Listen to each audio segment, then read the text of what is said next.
Hey there, so I'm going to try to explain how I go about drawing something from reference, and I usually start with a 6H to 10H hardness pencil for sketching, but because that doesn't show up well on camera, I'm going to use an HB here.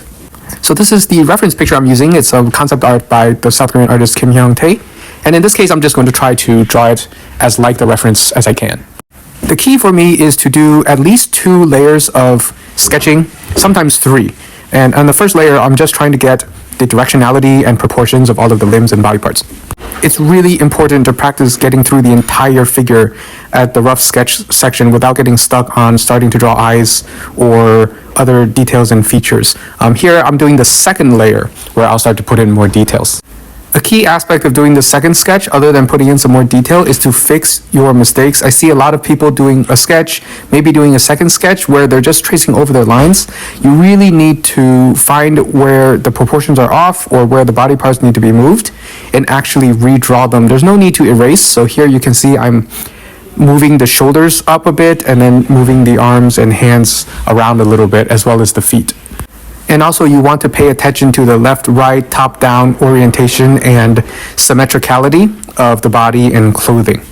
So with the third layer, normally I would still be in the H pencil range, but here you want to be putting in a lot of the finer details, figuring out the perspective is very important here, and then doing things like hands and feet, etc.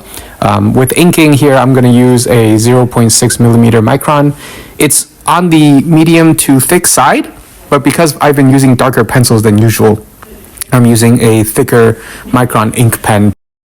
And you'll notice by the time you do the hands, that's when the layers of sketching are really going to be important, because you don't want to be going into ink and then guessing on perspective for the hands. You'll also notice that I go back into pencil and add in some structures that I forgot during the sketching stage. So definitely don't be afraid to, put down the ink, go back into pencil to add or to flesh out certain details that you need before you go back into ink and do it for quote unquote for real.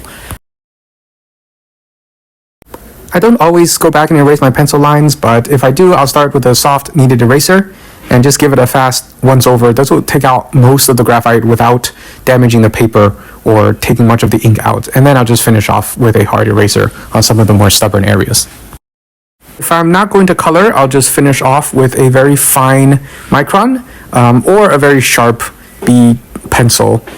Here I'm just putting in the final small details and a little bit of lighting information. I'm not going to color this, so 0.03 millimeter is the way to go.